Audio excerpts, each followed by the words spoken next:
Rozumieš ma? Boh nikdy nikoho nepokúša. Jakub 1.13. Má niekto Bibliu? Paťko, môžeš otvoriť Bibliu. Chceme to prečítať, aby sme videli, že to je Biblia.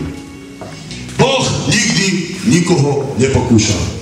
To znamená, vždy, keď prídu pokúšenie, prichádza od diabla. Vždy.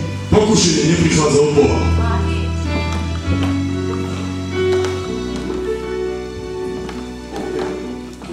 Nech nikto nehovorí v pokúšení, Boh ma pokúša. Veď Boha nemôžno pokúšať na zlé a ani On nepokúša nikoho. Ale každý je pokúšaný tým, že ho vlastná žiadosť zachovacujú a zvádza. Amen. Boh nikdy nikoho nepokúša. Prečo hovoríš a nadávaš na Boha? Máš nejaké problémy. Prečo? Prečo ľudia v tomto svete štíle na Boha? Nedá si už takú myšlenku, čo keď diabol to chce? A to chce. Brat, sestra, problémy, ktoré prechádzaš, je aj na niečo dobré. Aby si sa vybudoval. Ideme ďalej.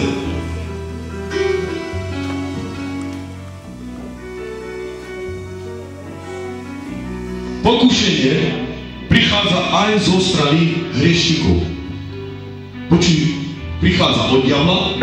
A druhá, pokúšenie prichádza aj zo strany hriešnikov. Príslovie 1.10. Syn môj, ak ťa zvádzajú hriešnici, neprivoľuj. Koľko ráz ľudia ťa zvádzajú na zlé.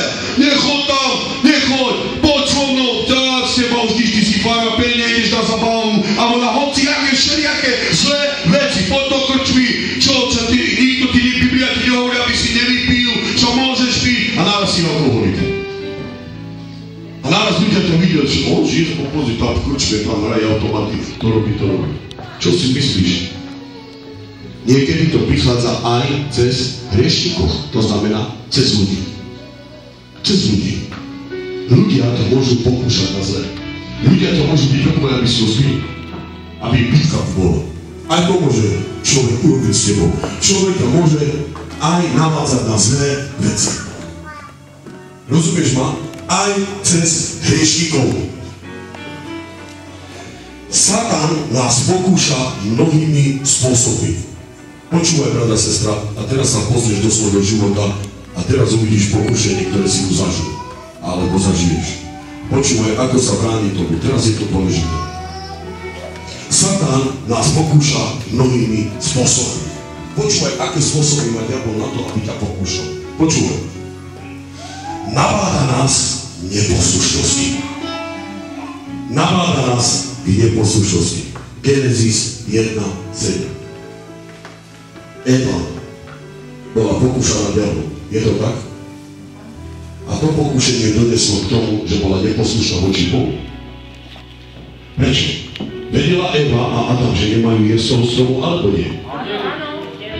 Veď ona sama povedala, že nemôže jesť. Ako je možné, že povolila? Ako je možné? Preto, lebo bola neposlušná.